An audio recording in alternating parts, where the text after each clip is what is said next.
Welcome back to the Perspectives in Rural Education podcast. This is episode 9, and today we have Kathy Clark with us on the podcast. And so welcome, and go ahead and introduce yourself. Tell us who you are and what you do currently. Okay, thank you for having me. I currently teach at Eastern Illinois University in the Teaching, Learning, and Foundations department. I teach pre-service teachers for their getting ready for their practicum in all content areas. And I also teach methods for FCS students to prepare them to teach as well. Before this, though, I taught middle school for 2 years in North Clay County. And I taught 32 years at Charleston High School. Then I've been at Eastern a little over 7 years. And I've been in several different departments. Since I've been here, I started out in FCS, and then I was in predominantly teaching education classes in CTE for methods for FCS students the last few years. Awesome. That's what I was going to ask next, was just where you've previously taught. So tell us why you initially went into education. When did you first decide you wanted to, and what did that look like? Okay, I come from a long line of educators on my dad's side of the family. They all are at the university level. My dad was an industrial arts teacher originally at Barrington High School, where I grew up. And then he became an AV person back then, way back when. And then he became an assistant superintendent of schools in several different districts. And so I was around education all the time with my aunts and uncles, and I have 2 sisters that have their elementary ed degree, and one has her special ed degree. And then I decided to get my degree at Eastern Illinois University. I got it in home ec back then, and that was I graduated in 1978, finished my master's degree at Eastern, and still was home ec in 1987. And then in 1994, it changed to family and consumer sciences. So a dean at the college over there, when I first started, I was interested in the child development area. And then she, kind of counseled me and suggested I go into the education, and I'm part of it. And I'm really glad that I did. It has been a wonderful career. That's awesome. And so something that you kind of started was something called Kermits Cove Preschool program, right? Yes. And so tell us, what is that, and how did that idea come about? Well, I've always have loved, I told you, the child development area. And of course, my children were young at the time. I have 3 children, and my youngest daughter is a teacher also. Cool. But my daughter-in-law also is. So I wanted to start a preschool program. We did mini ones in our child development class that they just did maybe a 3 to 6 week mini one where they'd come in maybe once or twice a week, and we'd work with children. So I wanted them to get hands-on experience is the main reason. And so Virginia Vogel was in the home ec department at Eastern at the time, and she was on my advisory board. So I got an advisory board together, and we all promoted having a built-in preschool at Charleston High School. And it ran Monday, Wednesday, Friday for 2 clock hours all school year. And so I was the only one. I think I was one of, maybe there might be one other class that was a double period class, but I also start before school. So I got the 2 clock hours in. And it was wonderful. So that started in 1986. And that was the year I was pregnant with my youngest. And so my oldest went someplace else because I thought she'd be better someplace else, but with another person teaching her. But my other 2 went to my preschool and loved it. So very cool. And so I loved it. Explain the 2. You said something about 2 clock hours. What does that mean? Well, 2 periods is not 2 clock hours. So in order to get this 120 minutes, you have to do 2 clock hours. And I tried to do it for an hour and a half. Did not work very good. It wasn't good enough for the kids to come and do all the things we wanted them to do. Gotcha. And be, for parents too, to drive their children, they want it to be a little bit longer time. Right. So my students would do objectives. They would plan lessons. First, they would watch me teach, and then they would do parts of a lesson. like large group or activity time. And then gym time, we had all these different, we had a schedule every day. We had free play or free choice time. And so they would watch me, and then they would do those little parts of it. And then they would end up doing a whole day, like a whole, 2-hour block of time. And then they would do a whole week. Okay. So, and they had ownership in the program. It wasn't my program, it was our program. And because of that mindset and my respect for my students, they were with me all the time. If at night I had to get stuff done, they were doing it. They come in on the weekends if we needed it to be done. They wrote the philosophy for the course, in small groups, and came together and put their, it all together and wrote one, and I posted it inside the room. And they got to work with parents. And it really was a wonderful experience. And they were one-on-one with the preschooler. So they would work with them on their shapes, your numbers, colors, all that kind of stuff. And then we had a theme for every week. And usually they're literature-based. I'm big on literature-based learning. So everything was around a children's book and the theme. And then we would go attack it from that angle. And we did imaginary trips. We did the preschool Olympics every year. We had a night program at least once a year. We also carved pumpkins and had a pizza night with the families. So we did all kinds of different things, to get parents in. And they go on field trips with us. We went on a lot of field trips. That is awesome. I could see so how the that other would... days. Go ahead. ahead. I was just going to say, I could see how that would benefit both your students, but also those preschoolers. Like, that's awesome. Oh, it's amazing. It was amazing. Totally amazing. And I forgot what I was going to say about that now. Sorry, I cut you off. That's okay. Oh, so the parents would go on the field trips, but half the time they'd want to be with their high school person instead of their parent, or they would all get together. And I still have people that all are together and contact each other. And the funny thing about it is, and I can tell you this real quick, is I had 2 preschoolers over those 30 some years. I had 2 of them that I had in preschool, high school, and Eastern. Wow. And that was such a joy for me. It was so fun. And I've had whole families of kids. And so I knew a lot of people in the community. And so, working with parents was pretty easy for me. Yeah, that's so cool that you got to see their development from preschool to high school to college. That's awesome. Well, I know what I was going to say. On Tuesday, Thursday, they would plan lessons and cover material, and they would do modules. And they got their level 1 credential for childcare, which gave them some dual credit with Lakeland, and they could transfer over there. And a lot of my students went into teaching, elementary ed or early childhood or whatever. And so they would go over there and get some, credit there, and then transfer after they finished Lakeland to like a 4-year institution. That's awesome. Very cool. So, yeah, that was fun. And so another thing that you mentioned that you did was something called Sandytown. And so tell us what that is and how you came up with that idea. Well, Sandytown, Eastern Habitat for Humanity contacted us and wanted to know if we would do a fundraiser with them. They really wanted Matt Toon, I think, at first, but it didn't work out that Matt Toon could do it. But Charleston did it. And so we did it on our grounds, and I had the students in my class, because I taught foods class also.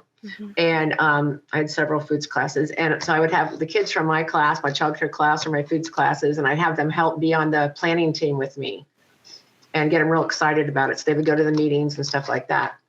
And so we would try to, promote it all through the school. And they would get cardboard boxes, and they would build homes out of it. And some of these homes were pretty snazzy, let me tell you. They were pretty elaborate. And so it was always the mid-April, like around April 18th, somewhere in there. And it was pretty cold in the evening. So, they had to dress warmly, but it was supposed to simulate what it's like to be homeless and not have a home. And they would, so I would stay up all night, and our principal would too, and whoever else helped me chaperone. And we would just enjoy ourselves and have activities for the kids. And then the Habitat for Humanity, the local chapter, would bring in like soups and things like that. My students would make stuff too for it and for them to eat a meal. And so it was just a lot of fun. And every year was a little different activities. Yeah. And so the purpose of it was to simulate what it's like to be homeless, right? Well, to raise money is the main, that plus raise money. We raised like $6,000 with donations, and my students would get like money ahead of time. They'd have so much money to start. And then we would stand on the street corner, a bunch of us, out there with our little, orange flag things on or orange vests and collect money too. Gotcha. And so they had to build a home out of cardboard and then they stayed in it all night? Yeah. Wow. We're talking about probably like 30 different homes. Wow. Because we had a lot of kids and they would share them. But we had a lot of kids that, that did that and they really got into it. And it was so fun. And so in order for EIU, what they would do is they would take the money, and $6,000 was a third of the money they needed for their half of a house with the Coles County Habitat for Humanity. Mm-hmm. So, and then we would recycle all the boxes across the street at C-Car, but it was really so fun. I did that for the last 5 years that I taught. That's awesome. I'm sure that was a great learning opportunity too. Like, I feel like that would open, if I were one of the students, I would open my eyes so much to, people that really do have to live with no heat or, right. in living conditions like that. Like, I'm sure that opened their eyes a lot. So that's awesome. Another fun thing that you did was something called helping Hamper. And so what was that? Well, we always did service projects in all my classes. And so when I had students that would go after they did Kermits Cove and they were juniors, they would go as seniors to like either Carl Stanberg or Mark Twain or a daycare center or something, whatever they were interested in. And I would get that set up for them and they would go over and work like in the schools. And one of my students worked at Mark Twain. I've had several work at Mark Twain. But anyway, she went over and she was just concerned because of all the things we did in class, because we did No Child Left, hungry, and we raised money for that. I mean, we did all kinds of things. And so she's like, Mrs. Clark, there's so many kids that need supplies and things. And, it just makes me feel bad. So we tried to collect some stuff just for Mark Twain that year. And then we decided to do what was called the Helping Hamper. So several of my students in the class got together with my student over at Mark Twain, who was doing the internship, and we would meet several times and then get all the advertisement out. We'd get hampers at all, and put them in all different locations in Charleston where people could, send stuff and drop stuff in those containers. And if we got money donations, we went and purchased items. We also had the huge school bus. One weekend we stood out on a Saturday, we stood out and collected money, and we stood out by the school bus and people would drive up and hand us stuff. And we'd pass it out at registration. Very cool. So very cool. So it's almost like a clothing drive where you could, and then you're redistributing the things that were donated to the families at registration. Yeah, plus school supplies.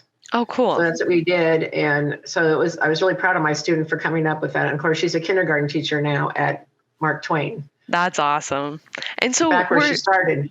Were these ideas, did they come from the students mostly, or like who came up with these ideas? A little bit of both. They would come talk to me and then we kind of brainstorm and kind of come up with an idea and then we'd get more people involved. Very cool. It's very obvious that you are passionate about like kind of connecting what the students are doing in the classroom to the community that they're in. And why is that important to you? Well, they learn so much of being part of the community. And then hopefully because they're doing these projects, when they graduate, they'll continue to help their community or help the community they're living in. Because I said we're all here to help each other out. That's my motto. I say it all the time. Yeah. And I think, and the thing I noticed the most about it through my teaching is that the kids are more apt to do it if I went with them. Mm-hmm. So I would try to do things with them. And then it would, the comfort level would be there, and then they'd feel better on their own afterwards to go to some of these places. Yeah, definitely. Definitely. And I think I've talked about this with another guest on the podcast, but we were talking about how important it is for schools and communities, especially in rural communities, to work together. And so have you seen like the benefit of that in Charleston through just the things and the initiatives that you did within your classroom? Well, we always get community support. We've been so lucky to get that. And I took my students out and we drove all over the place to, go in. I have my students go in. I would drive and I'd have them go in and then ask for donations. They'd bring a letter with them. And we did that kind of thing to try to get, people aware of it and try to get what we could, donated and, get the word out there. Or even if we want to get advertisement, some places would let us have advertisement, and help us with that. Yeah. So that was a big help. Definitely. And door prizes and stuff for the Sandytown. We had some door prizes and things. Fun. That is so fun. I just think it's important to help in your community. Absolutely. So tell us about your role now and how you use all of those previous experiences as a teacher to train up and coming pre-service teachers. Well, I love what I do, and I care about it, and I care about the future of our country. And so that's why I came back and started teaching again. And they asked me to come teach this year. And I have loved it. I've loved the students I've worked with since I've been here. And I want them to know how important it is to respect your students, and they give it back to you in return, and how you have to work on building a culture of your class, making them feel welcome, like greeting them at the door, asking about what's going on in their lives, just getting to know them and making them feel comfortable in your classroom where they can ask a question without, being uncomfortable, because we know that learning is attached to your emotions, or I should say your emotions. But anyway, so that's huge. And I can't stress that enough, because if the students have, respect from you, then they're going to feel comfortable and be able to ask questions and things like that, and not feel like a question is too dumb or this or that. It is the most important thing. And even things they don't like to cover, they'll cover because you are teaching it, because you give them respect, and vice versa. And what I wanted to say, your behavior problems are not so great because, they feel welcome. Sometimes they might talk or something, but other than that, I think they really pretty much have respected me for it. So. Absolutely. I would love to hear you. I did a podcast earlier with Elena Singleton, and she's going into art. And so she wants to be an art teacher. And we were talking about how I think a lot of people have misconceptions about like art teachers, and that what they do is probably not that hard. And she was kind of laughing. And so I would love to hear kind of what is the misperception that people have about home ec classes or family and consumer science teachers, and what is the truth about like a teacher? Yeah. Well, it's kind of funny because people always say, well, I cook at home, I can teach that. Oh my gosh, there's much more to that than, just that. And we don't cook every day. Right. So, and there's lots of prep involved. We pre-measure, we do math, we do social studies, we do science, we do all the content areas. And plus I had 2 classrooms, a preschool room and a foods lab, and I had a culinary team. We went to Chicago and competed. So we practiced from, like October or September all the way through till February, several times a week. And we used to go cook at the Olive Garden because he was our sponsor in Champaign, and he would help coach us. I'd have people in for that. But there was a lot of things to do, and grocery shopping. Students helped me with that, which was nice. I did some myself too.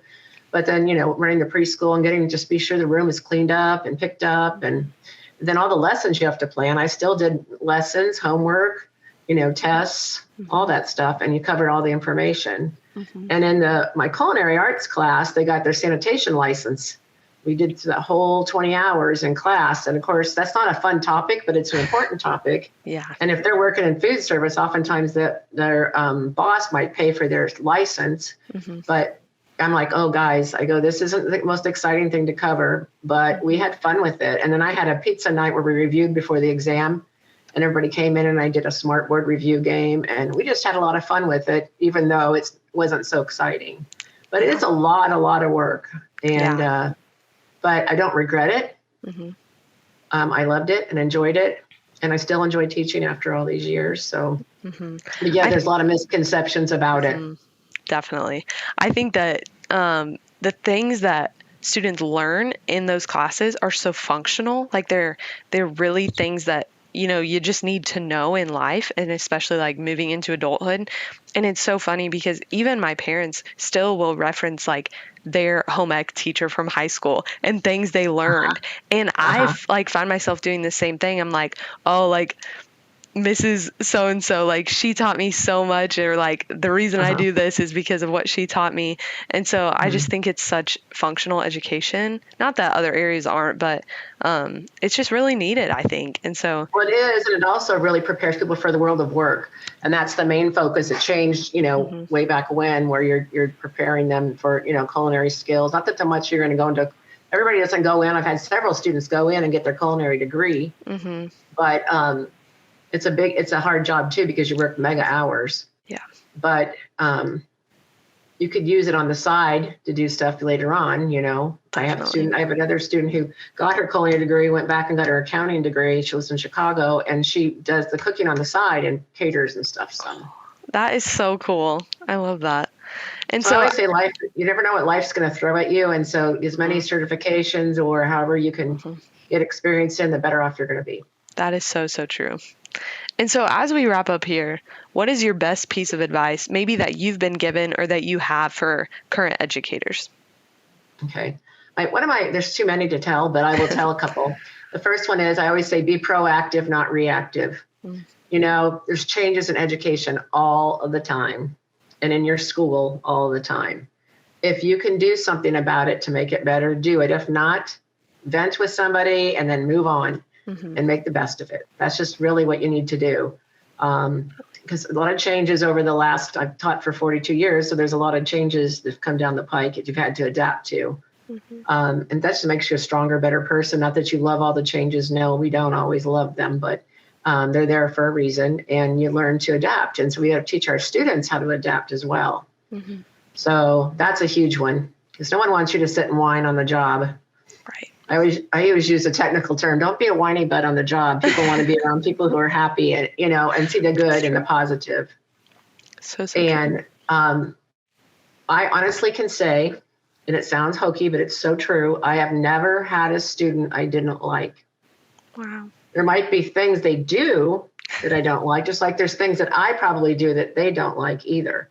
But doesn't mean you don't like the person, and I think we need to remember that in the world. And so I've always enjoyed my students, and I just feel like they're my kids, and I care about them way long beyond, after I've had them. I love finding out what they're doing and that sort of thing, which Facebook has helped with that. So that's really nice to see. Yeah, definitely. And so speaking of, go ahead. I was just going to say that Charleston High School started Kermits Cove back up this year, because they took it out for 5 years, and I was so sad. I have all the pictures in my office at home from all the years, but I'm going to take them back there. But anyway, my former practicum student and student teacher is the teacher of that class now, and I'm so excited.